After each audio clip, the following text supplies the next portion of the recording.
सिंहासन का महासंग्राम का ये वक्त है। नमस्कार, आपके साथ मैं रविंद्र सिंह। और सितंबर के करीब आते ही प्रदेश की सियासत बेहद गंभीर हो चुकी है।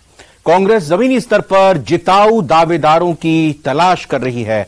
माना जा रहा है कि सितंबर के मध्य तक कांग्रेस की पहली लिस्ट सामने आ भी सकती है, लेकिन बीजेपी की परिवर्तन यात्रा के कारण वहां दावेदारी का दांव अभी फंसता हुआ दिखाई दे रहा है और बीजेपी में भी विरासत की सियासत भी जोर पकड़ती दिखाई दे रही है।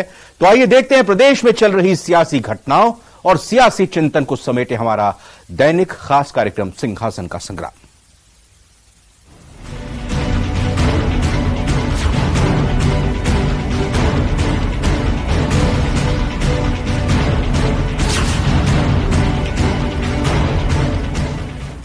एक इस वक्त की ताजा खबर से शुरुआत करेंगे। कांग्रेस स्क्रीनिंग कमेटी की बैठक जो आज दिन भर चली वो खत्म हो गई है। कल उदयपुर जाएगी ये स्क्रीनिंग कमेटी, वहां जाकर फिर मंथन किया जाएगा। उदयपुर बांसवाड़ा के नेताओं से संवाद होगा। बैठक के बाद गौरव गोगोई बोले हैं कि जो जिताएंगे वही आगे बढ़ेंगे। इतिहास बनने वाला है, फिर से कांग्रेस की सरकार बनेगी। कांग्रेस स्क्रीनिंग कमेटी के चेयरमैन हैं गोगोई और इसी लिहाज से ये उनका बयान बेहद महत्वपूर्ण हो जाता है। तो गौरव गोगोई का ये कहना कि जो जिताएंगे वही आगे बढ़ेंगे, इतिहास बनने वाला है, फिर से कांग्रेस की सरकार बनेगी। कांग्रेस स्क्रीनिंग कमेटी के चेयरमैन हैं गोगोई और इसी लिहाज से वो लगातार आज जयपुर में कांग्रेस स्क्रीनिंग कमेटी की बैठक में मौजूद रहे। उमंग है, कितना उत्साह है और हम भी चाहते हैं कि ज्यादा से ज्यादा लोगों से हम मिले। पूरे 2-2.5 दिनों में पूरे प्रदेश से लोग हमारे पास आए।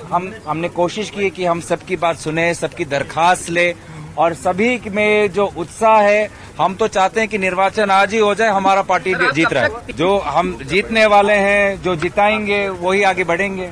इतिहास बनने वाला है, दोबारा कांग्रेस पार्टी जीतने वाली है। और टिकट बंटवारे की जमीनी जांच से कांग्रेस का हर दिन नई मुश्किल से सामना हो रहा है। कहीं कार्यकर्ता दावेदार बदलने की मांग कर रहे हैं तो कहीं स्थानीय नेता का दांव भी चला जा रहा है। हालांकि इस कवायद ने 23 की जंग में कांग्रेस को पहले से ज्यादा मजबूत जरूर कर दिया है। वो कैसे किया है, इस रिपोर्ट में देखते हैं।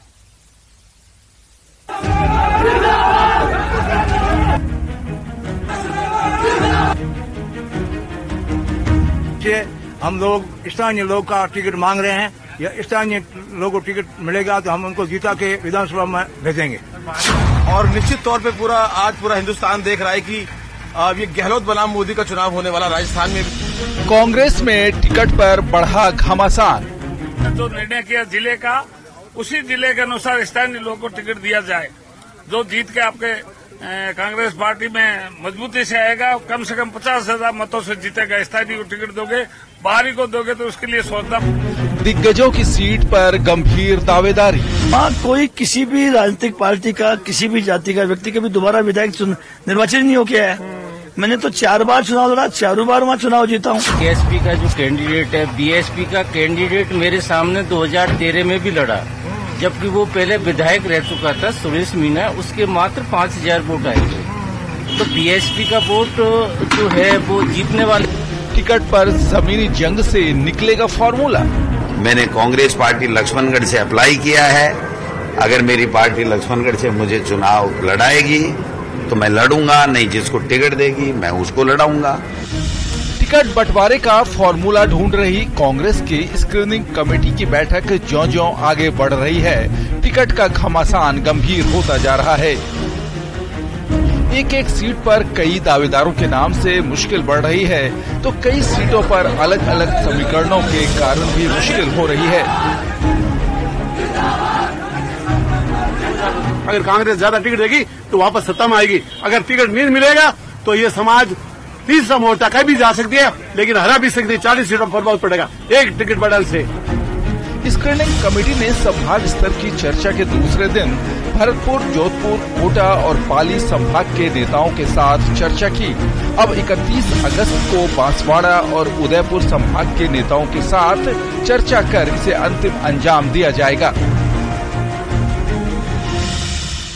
स्क्रीनिंग कमेटी के जो अध्यक्ष और 2 मेंबर बराबर सब लोगों से, प्रमुख नेताओं से मिल रहे हैं। कल वो उदयपुर और बांसवाड़ा संभाग के लोगों से मिलेंगे, तो सबसे एक फीडबैक ले रहे हैं। और जो अच्छी बात ये आ रही है कि 2 दिन की सुनवाई के बाद में और जब सब देख रहे हैं तो सरकार की एंटी कमेंसी नहीं है। टिकट बंटवारे का जो भी स्वरूप हो, लेकिन जमीनी चर्चा से कांग्रेस का जोश जरूर बढ़ा है और पार्टी शानदार प्रदर्शन का दावा कर रही है। योजनाओं के कारण से लोगों में उत्साह है और हर व्यक्ति यही कह रहा है कि साहब टिकट मैं मांग रहा हूं, मुझे मिले, मुझे नहीं भी मिले तो जिसको मिलेगा वो जीतेगा, क्योंकि अभी कांग्रेस का अच्छा माहौल है। पूरी तरीके से कांग्रेस जो है फ्रंट में है और कांग्रेस जीत करके आएगी। जिस तरीके से पिछली बार बीजेपी का सुपड़ा साफ हुआ था, उससे भी बुरी हालत बीजेपी की होने वाली है। संभाग चर्चा में स्क्रीनिंग कमेटी निर्दलीय चुनाव लड़ चुके उम्मीदवारों और निर्दलीय विधायकों के संग भी चर्चा कर रही है जो पहले कांग्रेस से जुड़े रहे हैं। वहीं जिन दलों के साथ कांग्रेस ने मिलकर चुनाव लड़ा था, उस सीट को लेकर भी चर्चा हुई है, जिसमें शामिल रही है भरतपुर सीट। कांग्रेस के साथ आरएलडी के टिकट पर विधायक और मंत्री बने सुभाष गर्ग फिर से इस सीट पर दावा ठोक रहे हैं। स्क्रीनिंग कमेटी जो कांग्रेस की आई हुई है वो फीडबैक ले रही है पूरे राजस्थान के बारे में और जिस क्षेत्र से जो लोग बिलोंग करते हैं उनके जिले के बारे में। सबने अपना अपना फीडबैक दिया है कि हाई कमांड तय करेगा, सीईसी तय करेगी किसको क्या मिलेगा। जहां तक गठबंधन का सवाल है तो निश्चित रूप से मानिए, जब राष्ट्रीय स्तर पर गठबंधन इंडिया बन चुका है और लोकदल उसका पार्ट है, तो निश्चित रूप से राजस्थान में भी उसकी बिल्कुल निश्चित रूप से संभावना है। टिकट बंटवारे की इस कवायद से साफ है कि कांग्रेस सत्ता में रहने के बावजूद टिकट बंटवारे को जमीनी स्तर पर लेकर गई है और इसका असर कहीं न कहीं बीजेपी की रणनीति पर भी हुआ है। एमपी और छत्तीसगढ़ में पहले लिस्ट जारी करने वाली बीजेपी राजस्थान में परिवर्तन यात्रा से पहले तो लिस्ट जारी करती नहीं दिख रही। बाबूलाल घायल, यूनिटी राजस्थान, जयपुर।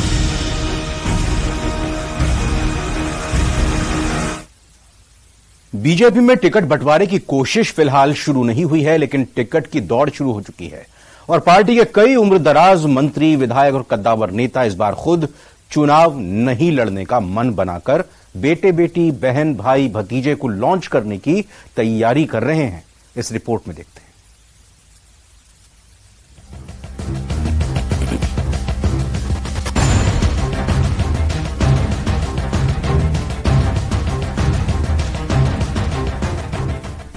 चुनावी सियासत में परिवारवाद हमेशा से ही बड़ा मसला रहा है, लेकिन इस मुद्दे के बावजूद राजनीति में परिवारवाद हावी है। प्रदेश में सत्तारूढ़ कांग्रेस हो या बीजेपी, दोनों ही दल परिवारवाद की छाया से बाहर नहीं निकल पाए हैं।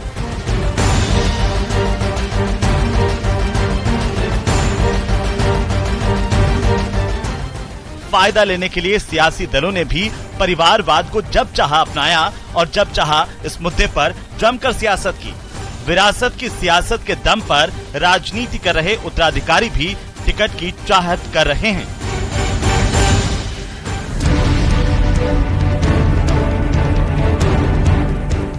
जी हां, अब जब विधानसभा चुनाव को लेकर सियासी बिसात पूरी तरह बिछ चुकी है, तो विरासत की सियासत एक बार फिर सार्वजनिक विमर्श का मसला बन चुकी है।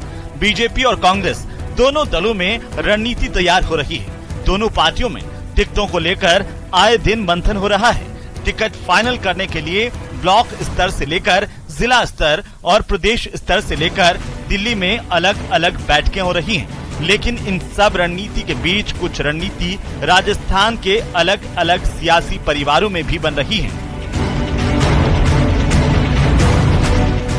राजस्थान में इस साल के अंत में होने वाला विधानसभा चुनाव न सिर्फ राजनीतिक दलों के लिए बल्कि कई नेताओं के लिए भी सियासी प्रतिष्ठा और साख का सवाल बना हुआ है, क्योंकि इस विधानसभा चुनाव के जरिए कई नेता अपनी राजनीतिक विरासत को अपने आने वाली पीढ़ी को ट्रांसफर करना चाहते हैं। लिहाजा वे अपने परिवार के लिए टिकट की लॉबिंग में जुटे हुए हैं।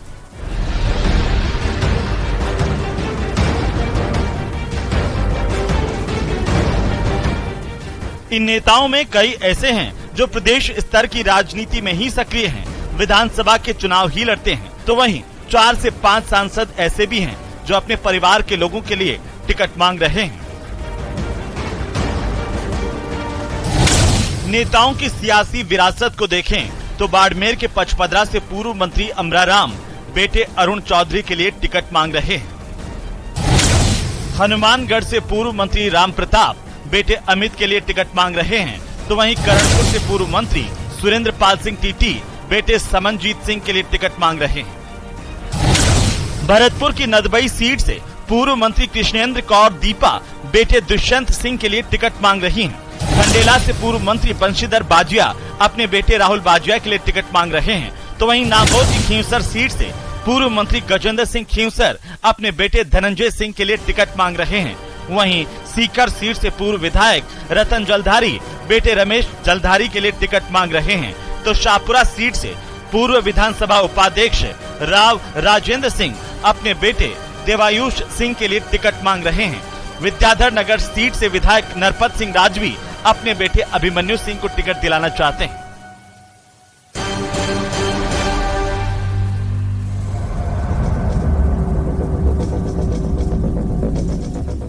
बीजेपी में कई ऐसे नेता हैं जो खुद सांसद हैं, लेकिन अपने परिवार के लोगों को विधानसभा का टिकट दिलाकर सियासी विरासत को ट्रांसफर करना चाहते हैं। इस श्रेणी में हाल ही में बीजेपी में घर वापसी करने वाले राज्यसभा सांसद घनश्याम तिवारी के बेटे आशीष तिवारी के लिए जयपुर की चौमो या सीकर विधानसभा सीट के लिए टिकट की लॉबिंग कर रहे हैं।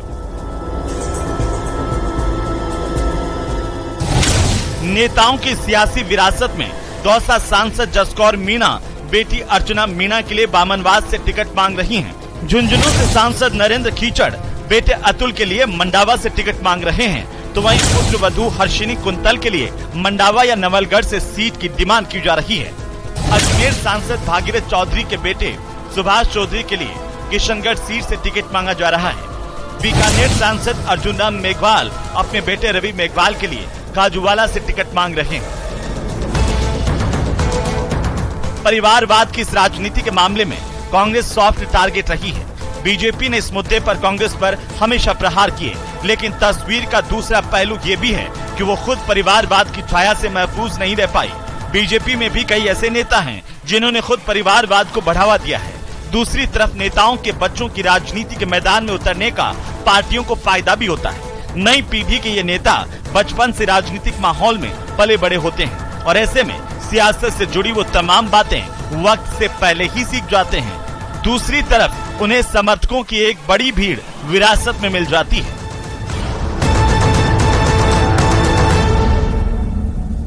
बहरहाल भारतीय जनता पार्टी के करीब 1.5 दर्जन नेता अपनी राजनीतिक विरासत को बचाने के लिए अपने परिवार के लिए टिकट मांगने की जुगत कर रहे हैं, लेकिन देखने वाली बात यह होगी कि पार्टी गाइडलाइन इनके मंसूबों पर रोड़ा अटकाती है या नहीं। लखवीर सिंह शेखावत, न्यूज़ 18 दिल्ली। और फिलहाल वक्त हुआ एक छोटे से ब्रेक का।